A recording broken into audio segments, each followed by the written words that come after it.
तनवलाई मातीमध्ये उगवून येते जगण्यामधले नाते अवखळ श्वासासंगे तरंग होते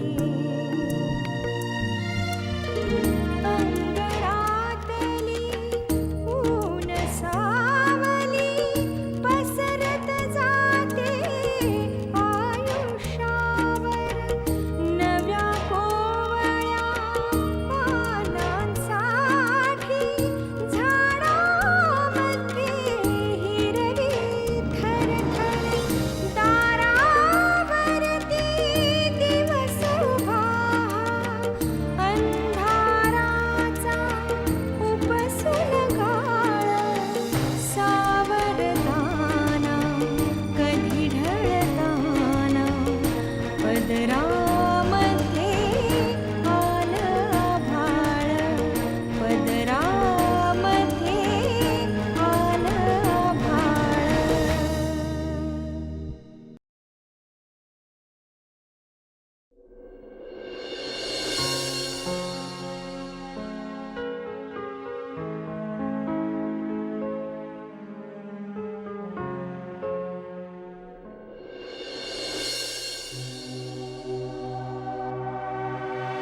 अरे काही हवंय का?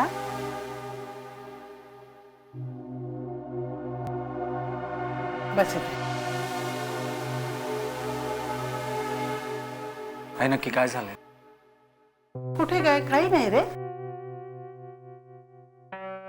सांग ना, का अशी गप्प बसलीस तू? अरे सारंग, मला बरं वाटावं असं तुला वाटतंय ना? हो अगं, मग आत्ता मला काहीही विचारू नकोस तू. पण तू अशी गप्प बसून राहू नकोस ना, बोल ना काहीतरी. सारंग, अरे कित्येक गोष्टी अशा असतात की त्या मनात असूनही बोलता येत नाहीत रे. मला माहित असलं तरी. माहित आहे ना तुला, मग मला काही बोलायला लावू नकोस. आई अगं असं काय करतेस? सांग ना मला, काय आहे? माझ्या पत्रिकेत अपघाताचा योग आहे, एवढंच ना? तेवढंच नाहीये रे. मग आणखी काय आहे? आणखी म्हणजे तू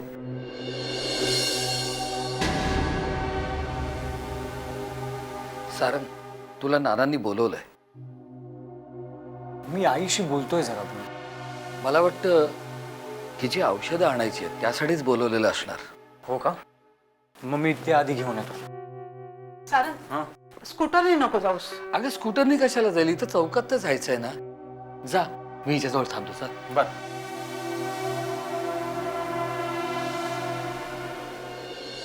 तू काय आत्ताच्या आत्ता सारंगला सांगायला निघाली होतीस की त्याचं आणि सोनालीचं लग्न होणं अशक्य आहे म्हणून? अहो, कधी ना कधी हे त्याला सांगायला हवंच ना. म्हणजे तुला खरंच असं वाटतं का की सोनाली आणि सारंगचं लग्न हे कायमचं रद्द होत आहे? हे बघा, हा विषय आत्ताच जसाच लावायची गरज आहे का?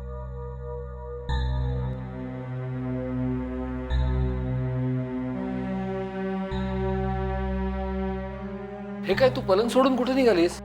का आता पदर खोचून कामाला लागायचंय? त्याशिवाय हा विषय थांबणार नाही. या विषयावर विचार करणं तर आपल्याला थांबवता येतं की नाही? त्यासाठी डॉक्टरांनी गोळ्या दिल्या आहेत ना.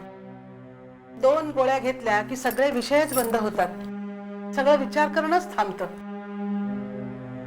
धुकं पसरावं तसं सगळीकडे गुंगी पसरते. हा झाला तात्पुरता उपाय. गोळ्या किती दिवस खात बसणार आहेस तू? मला सांग जयश्री, देवावर तुझा विश्वास आहे ना? तुझी श्रद्धा आहे ना देवावर? मग त्या देवाकडे एक मागणं माग ना. त्याला म्हणावं, समोर येईल त्या प्रसंगाला तोंड देण्याची मला शक्ती दे. ती शक्ती नकोय मला. मला माझी परीक्षा द्यायची नाहीये, मला देवाची परीक्षा घ्यायची आहे. आता देवाची कसली परीक्षा घेतेस तू? मी त्याला विधिलिखित बदलायला लावेन. विधिलिखित म्हणजे? बघाच तुम्ही.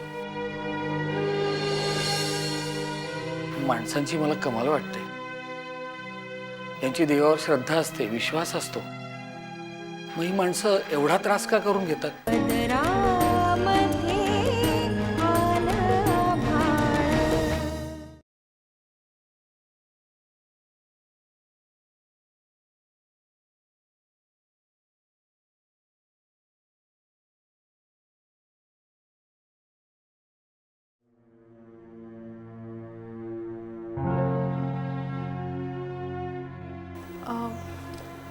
नाना, तुम्ही सारंगला कुठे पाठवलंय? अगं सारंगनी ज्या पद्धतीने मला विचारलं ना, नाना आईची औषधं आणायची आहेत ना, मी ओळखलं. विजयनी त्याला मुद्दाम पाठवलं असणार, म्हणून मी त्याला बाहेर पिटाळलंय. येईल तो.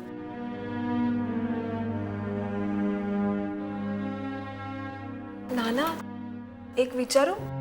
हे बघ, आता मला कुठलाही कठीण प्रश्न विचारू नकोस, कारण आता माझ्यात अशा कुठल्याही प्रश्नाची उत्तर द्यायची ताकद नाही. अहो पण नाना, आईने घेतलेला हा निर्णय मला नाही पटत आहे. केवळ सोनालीच्या पत्रिकेत मंगळ आहे म्हणून तिने हा निर्णय घेतलाय. अगं पण सुनबाईने घेतलेला निर्णय तिला तरी कुठे पटलाय, म्हणून तर ती एवढी आजारी पडली. याचा अर्थ आधी आईला समजवायला हवं. काय समजवणार आहेस तू? नाना, समजवणार मी नाही, समजवायचंय तुम्ही. मी? हो, अर्थात. काय बोलतेस का रेखा? सुनबाईला जाऊन मी सांगू? अगं सारंग शिवाय पुढच्या आयुष्याचा ती विचारच नाही करत. याचा अर्थ तुम्हालाही ते पटतंय की सोनालीच्या नावाने जो मंगल वाढून ठेवलाय त्यामुळे सारंगच्या जीवाला धोका आहे. हे बघ, सारंगचा आजोबा म्हणून म्हणत असशील तर मला खरंच भीती वाटते. अहो पण नाना, जर सोनाली हेच त्याचं जीवन असेल तर? म्हणून एका झटक्यात निर्णय घेता येणार नाही. अगं सोनालीच्या बाबांना नकार कळवायला त्रास झाला नाही, कारण त्यांना फक्त त्यांच्या मुलीच्या भवितव्याचा विचार करायचा होता. आपलं तसं नाहीये. अहो पण आपला निर्णय तर तोच आहे ना. उगाच आम्हाला दोष देऊन अशी मोकळी होऊ नकोस, आणि कुणाला असं मोकळं होता येणार नाही. रेखा विषाची परीक्षा घ्यायची नसते. हो पण नाना, नुसतं जिवंत राहणं हे सुद्धा पुरेसं नसतं. हे हे तू मला सांगतेस? पण नाना, मग काय करू मी? अहो, मेडिकलची स्टुडंट आहे मी. माझ्या डोळ्यासमोर माझ्या भावाचं आयुष्य असं उधळलं जातंय आणि मी काहीच करू नाही शकत. अगं तू काय, कुणीच काही करू शकत नाही. सुनबाईला सुद्धा हा विचार पटायला थोडा वेळ जाणार आहे, आणि तेवढी सवड आपण तिला द्यायलाच हवी. पण नाना, सारंगचं काय? तो शहाणा आहे, तो घेईल समजून. वा, म्हणजे तो समजून घेईल म्हणून त्याचा विचारच नाही करायचा? अगं त्याचा विचार केला म्हणून तर. नाही नाना, मला नाही पटत आहे. म्हणजे तू काय करणार आहेस? सोनाली आणि सारंगला लग्न करायला लावणार आहेस? तू नको त्या वेळी हसतेस. अहो नाना, नको ते प्रश्न विचारताय तुम्ही. मी काय लगेच त्यांना बोलावर नाही चढवणार आहे, तो माझा अधिकार नाही. पण आईच्या हट्टाला सुद्धा मी मान्यता नाही देणार. हे बघा, सारंग याच्या आधी तुम्ही काय तो विचार करून घ्या. हवं तर दातार काकांना विचारा. रेखा नक्की एक काय ती भूमिका घे. अगं दातार काकांनी सांगितलेल्या भाकितामुळेच आज हा प्रसंग उद्भवलाय, आणि मलाही त्यात तथ्य वाटतंय. सोनालीशी जमल्यापासूनच सारंग सतत संकटात सापडतोय. आधी त्या मामानी मारलं, आणि आता त्या राजा शेट्टींनी हल्ला केला. अहो मग त्या दोघांचा बंदोबस्त करा ना. त्या दोघांनी केलेल्या चुकीची शिक्षा या दोघांनी का भोगावी? अगं आयुष्य हे असंच आहे पोरी.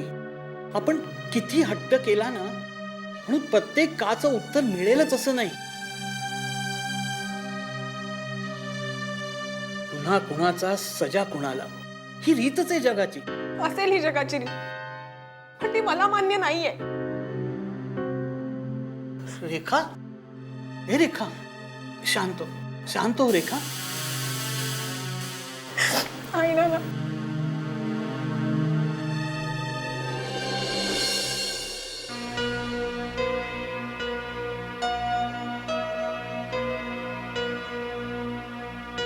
बोल ना काहीतरी, गप्प काय आहेस?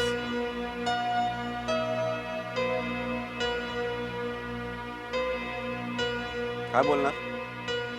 काय बोलायचं ते काय मला समजतच नाही. मला समजतंय सगळं, ऍक्सेप्ट करणं कठीण जातं. हेच सोनालीच्या वडिलांना सुद्धा मी हेच बोललो. ते कधी भेटले होते तुला? ते मला भेटले नाहीत, त्यांनी मला भेटायला बोलवलं होतं. अरे तू बोलला नाहीस मला. मी काय बोलणार तुला? तू काय घडलं ते मला सांगितलंच नाही. मी तिकडे गेलो आणि ते काय बोलतात ते मला फक्त ऐकत बसावं लागलं. सोनाली होती? हो होती. काय म्हणाली? ती काय म्हणणार आहे? तिच्या त्या कजाक मावशीने तिला मला भेटूनच दिलं नाही. माझ्याकडे पण डोळे वटारून बघत होते. बरं जाऊ दे, तिचे बाबा काय म्हणाले ते तर सांग. बाबा बरंच काही म्हणत होते रे. त्यांच्या बोलण्याचा मतितार्थ एकच होता. तुमच्या दोघांचं लग्न होऊ न देणं यातच तुमच्या दोघांचं भलं आहे. काय भलं होणार आहे? रंगा, नेहमी आपण आपला फक्त स्वतःचा विचार करायचा नसतो. कधी कधी दुसऱ्यांचा सुद्धा विचार करायचा असतो. मुख्य म्हणजे आपल्या आईचा. समजा उद्या तुला काहीतरी झालं, सॉरी मी एकदम ब्लंटली बोलतोय, पण जर का तुला अचानक काहीतरी झालं तर आई तर कोलमडूनच पडेल. आणि घर कोसळे एवढंच ना. आईला जण हो म्हणावं लागतं. अरे पण सोनालीचं काय, तिचं काय होईल? तिला आपण समजव रे. तुला एक सांगतो, या मुली असतात ना लाईफशी पटकन ऍडजस्ट होणाऱ्या असतात. नाही, त्यांना त्रास होत नाही अशातला भाग नाहीये, पण त्यांची सहनशीलता जरा जास्त असते. आणि काय रे, तुमच्या दोघांचं लग्न होणारच नाही असं गृहीत धरून आपण का चाललोय? घरचं वातावरणच तसं आहे. वातावरणासाठी तेच कारण नाहीये, सीमाचं पण टेन्शन आहे. मला ना सारखं असं वाटतं, या सीमाला ना बाहेरून कोणीतरी उचकवत आहे की एकटं राहणं खूप सोपं आहे, एकटं राहण्यामध्ये सॉलिड थ्रिल आहे. अरे इथे मी मुलगा असून मला एकटं राहणं जरा जड जात आहे. सीमा तर मला मुलगा मुलगी असा काही प्रश्न नाही आहे. मुळात एकटं राहायचं कशाला? एकटं राहून असं तुम्ही काय सिद्ध करणार आहात जे तुम्हाला घरात राहून नाही करता येत?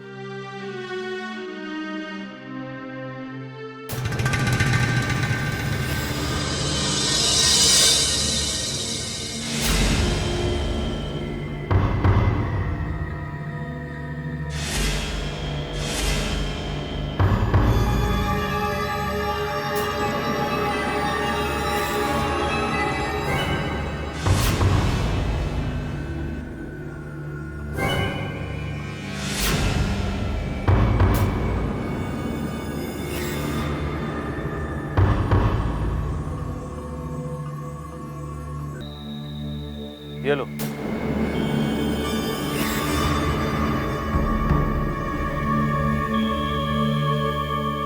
लो ना.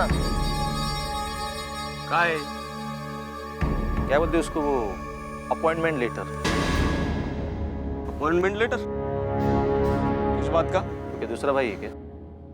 हर रोज एक नया भाई आ रहा है. जितना भाई लोग ना उतना सरदर्द ज्यादा.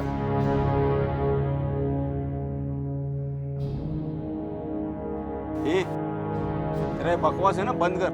आणि ते लेटर कोणी दिलंय आणि कोणासाठी दिलंय ते पटकन सांग. ये लेटर है ना सीमा जी को दे देना, और मेरे को सब अभी इज्जत में काम करना है, समझे? अच्छा, म्हणजे सीमा यांच्याकडेच काम करणार आहे हे लोक गृहीत धरून चालले. अरे उससे कुछ प्रॉब्लम नहीं तो तू क्यों बीच में कूद रहा है? ये तुझा आवाज बंद करा. ये चुप क्यों बैठे मालूम है? उस दिन मेरा हाथ है ना थोड़ा सा भारी पड़ गया, समझा ना?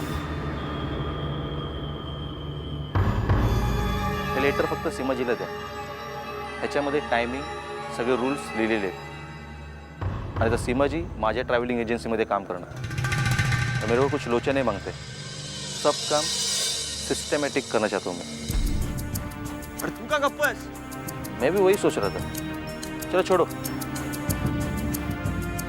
क्या है ना, उस दिन का बात मैं भूल गया, तू भी भूल जा. हाँ, बेसिकली मैं गुंडा नहीं हूँ, और तेरे बहन को भी ये पता है. ये लेटर उसको देना और इस बात पे हाथ मिलाओ।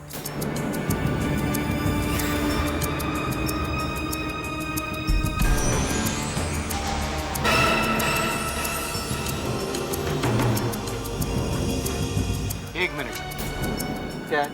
बोलो। लेटरचं उत्तर नको तुला? उसको टाइम में भेज देना, यही मेरे लिए सही जॉब होगा। सही ना? क्या सही क्या गलत, लेटर माझ्या हातात दिलं ना, मी ठरवणार. लेटर तुझ्या हातात दिले, पण आहे तर सेमच ना. तुला अजूनही असं वाटतंय की मी हे लेटर सीमाच्या हातात देईन म्हणून? नहीं तो क्या तेरे जेब में रख के वो सड़ाएगा क्या? हाँ?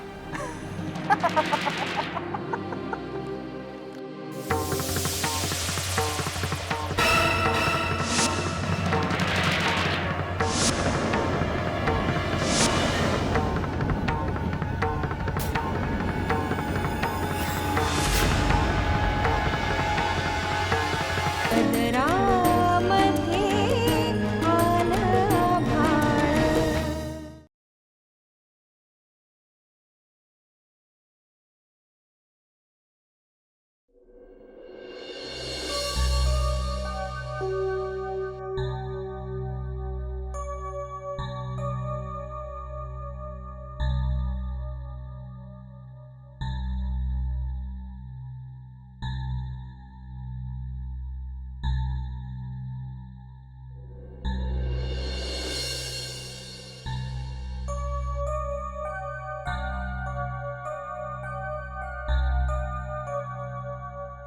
नाना, सीमा तुमच्याकडे काही तक्रार करायला आली आहे. तक्रार? तक्रार कोणाबद्दल? विचारा तिलाच. बाबा, तुम्हाला सगळं माहिती आहे, मग उगीच कशाला मला बोलायला लावताय? अगं पण तक्रार करायला तूच आली होतीस ना, मग बोल ना आता काय ते. मला काही बोलायचं नाहीये, पण सारंग उगीच राजा शेट्टीशी दुश्मनी घेतोय. उगीचच म्हणजे? उगीच म्हणजे कारण नसताना. आता राजा शेट्टीने माझं अपॉइंटमेंट लेटर सारंगच्या हातात दिलं, तर त्याने राजेश शेट्टींनी तुझं अपॉइंटमेंट लेटर सारंगच्या हातात का दिलं? कारण सगळे व्यवहार क्लिअर असावेत म्हणून. सगळे व्यवहार क्लिअर असावेत म्हणून. सगळे व्यवहार क्लिअर असायला हवेत असं वाटायला राजा शेट्टी काय संतमंत लागून नाही गेला. त्याला सारंगला खिजवायचं होतं, सारंगला दाखवून द्यायचं होतं की बघ, तुझा एवढा विरोध असताना तुझी बहीण माझ्याकडे नोकरी करायला तयार आहे. त्यात एवढं वैतागण्यासारखं काय आहे? हे तू मलाच विचारतेस परत? एक गुंड भावाला बहिणीविरुद्ध चिथावतोय, तर भावाला या गोष्टीचा राग नाही ना? ते भाऊ मला काही माहित नाही.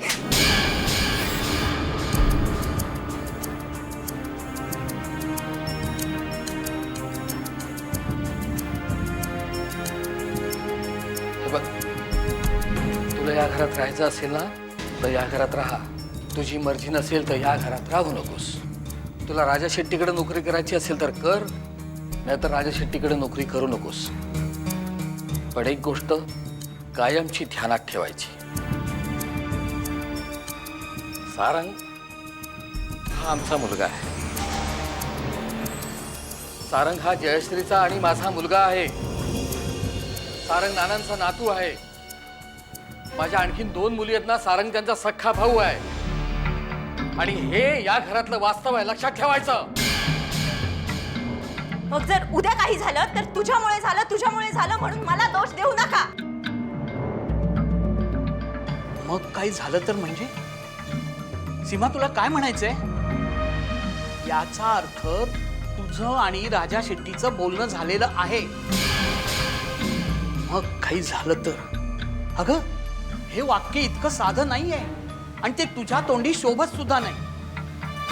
अगं बोल ना, राजा शेट्टी तुला काय म्हणाला? अगं दे ना उत्तर. का पुन्हा पुन्हा मला हात उगारायला लावतेस? तुझ्या लक्षात येते का, तुझ्या या अशा वागण्यामुळं मला असंस्फूर्तपणाने वागायला लागतंय. उत्तर दे. राजा शेट्टी एवढंच म्हणाले की मेरे से दुश्मनी तेरे भाई को भारी पडेगी. हा, तू त्याला काय म्हणालीस मग? ती काय म्हणाली हे महत्वाचं नाहीये. अहो महत्वाचं नाही कसं? हो, कारण ती सारंगला तिचा भाऊ मानतच नाही. ती त्याला तिचा प्रतिस्पर्धी मानते. अहो पण प्रतिस्पर्धी कशासाठी? कारण ती स्वतःच आहे. नाना उगीच काहीतरी बोलू नका. मी उगाच काहीतरी बोलत नाहीये. या घरात तू पहिली शेंडेफळ होतीस, मग अचानक सारंग आला. तोही तुझ्याच वयाचा. तो प्रत्येक बाबतीत उजवा, त्याची प्रत्येक गोष्ट नीटनेटकी आणि तुझी प्रत्येक गोष्ट उरकल्यासारखी. आणि हीच गोष्ट सतत तुला खात राहिली.